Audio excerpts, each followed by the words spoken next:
this is Alan Clark. I'm beginning my day one of polyphasic sleep. If you don't know what polyphasic sleep is, it's basically poly meaning multiple sleep and then cycles within your day. So what this can mean is sometimes you'll sleep for 2.5 hours at a time, 2 times a day. You can sleep in like one time for 3 hours, and then multiple times you'll sleep for about 20 minutes throughout the day. And the one that I'm choosing to do is the Uberman, is what it's called. And basically what it is you sleep for 20 minutes every 3 hours and 40 minutes. So basically 6 cycles. It's obviously a difficult thing to do, and I'm sure anybody watching can imagine why. But I'll kind of give you my step-by-step of my experience so far of what's been going on. So first of all, one of the first things, the most obvious things that I've noticed, and this might just be my personal experience. So when you first start out, you begin by not sleeping. Basically, you kind of have your normal schedule, and the reason why you want to do that, you don't want to start this cycle at the beginning of the day, is because you need to be tired, or else it's really difficult to nap when you're not sleepy. So I had my normal day up until about I think it was about 8 o'clock. And then that's when I did my first cycle, because I had already had a full day. I was already a little bit tired, and it was difficult for me to nap. Even later on in the evening, it was difficult to nap. That's been one of the first things that I've noticed, is that at 8 o'clock, that's a little bit early for my bedtime, so I was kind of expecting it would be a little bit difficult to nap, and so it was a very, very light nap. Even as I went through the night, because I'm doing my sleep cycle along 8 o'clock, 12 o'clock, 4 o'clock, and then 8 o'clock again, throughout the day, repeating. And I was noticing that even after it was, around 12 o'clock at night, 4 o'clock in the morning, it was still difficult to actually go to have like a really good nap. Like I would shut my eyes, and at times I would have a slightly deeper nap, but so far it's been difficult for me to actually get into that kind of commitment to taking the nap seriously, because obviously, since that's the only rest you're getting, that's an important, each nap is very important. So one of the things that I think has been the reason has been, I think anytime, there's obviously a big buildup going into each nap, because you're immediately thinking, okay, this is the nap before I have to wait another 4 hours. And there's kind of an anxiety, I think, that's been my experience, where you think, okay, I'm going to be waking up in 20 minutes, and you have that in the back of your mind. So it's difficult to set your mind to plan for I guess going to sleep, because you're going to be waking up, and 20 minutes is not a very long time, so you're setting your mind up to wake up already.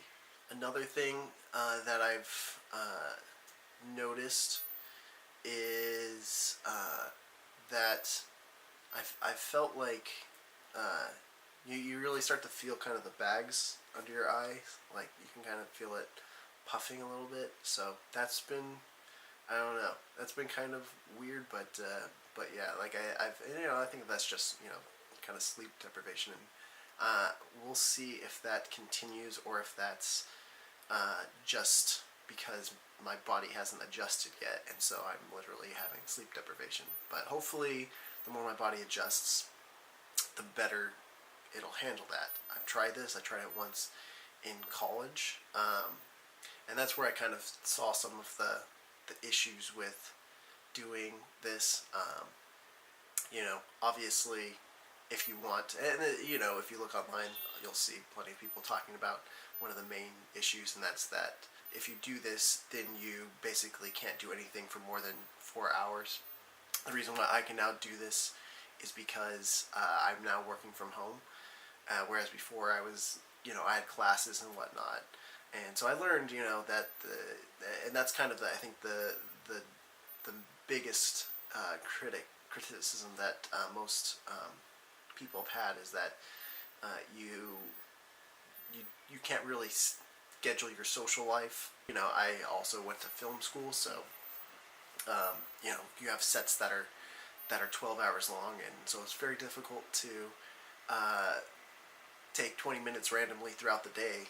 Obviously every 4 hours, at least like an 8-hour job, you can do it at your lunch. But I mean, otherwise it's pretty much impossible if you have something that's a 5-hour long thing.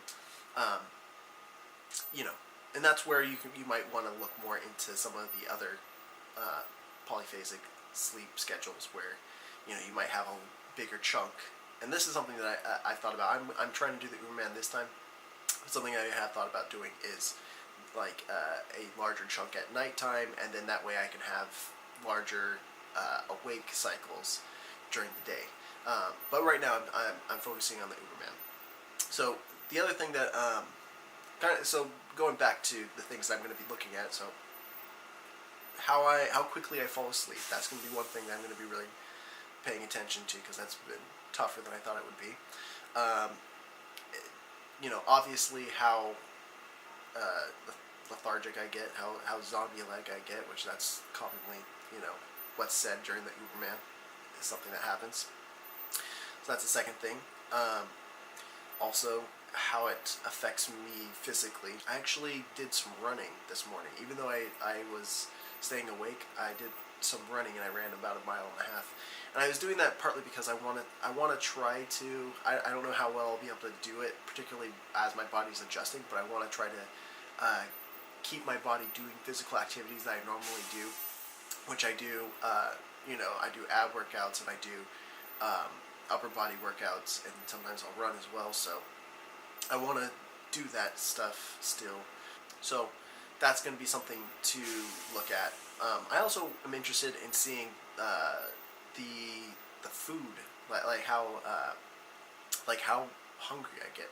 So if I remember correctly, when I first tried doing this, I get more hungry because anytime you've probably experienced this, anytime you haven't been sleeping, a lot of times you get hungrier, and that's just your body trying to find ways to gain energy through, if you haven't been sleeping, then another way of gaining energy is through eating. And so your body might think, oh well, if I'm not going to be sleeping, another thing that it will crave is food to get energy. So we'll see if I get hungrier. But yeah, that's something else. I'm sure another thing that's kind of a side effect, going back to the physical reactions, and I haven't dealt with it so far too much right now, but I know in the past I did, and that's anytime if you've been sleep deprived, you start feeling like sweaty and kind of gross. So we'll see if I start looking really sweaty and whatnot. But from what I've heard, it's there's about a week that's really difficult, and then after that your body starts adjusting a little bit better. And something else that I'm interested in, if I do end up going back to normal sleeping, it would be interesting to see like if my body immediately needs 7 hours again, or if it would, because your REM cycle speeds up. It would be interesting to see if if it would speed up so that you only need 6 hours of sleep at night or something like that. But that's kind of getting ahead of it. But this is probably going to be one of the longest vlogs. This is the first, and I kind of am explaining the process. But I'm looking forward to seeing how it is. Hopefully, I will not need too many excesses of the nap. I think last time when I did it, like I had set an alarm and I like put it right next to my face, and I still like slept through it because I was so tired. I mean, I also did have to go to like classes, and it was tough to keep the schedule. But hopefully, I'll be able to keep it better, and I won't be sleeping through my alarms or anything like that. So we'll see. But I'm looking forward to it.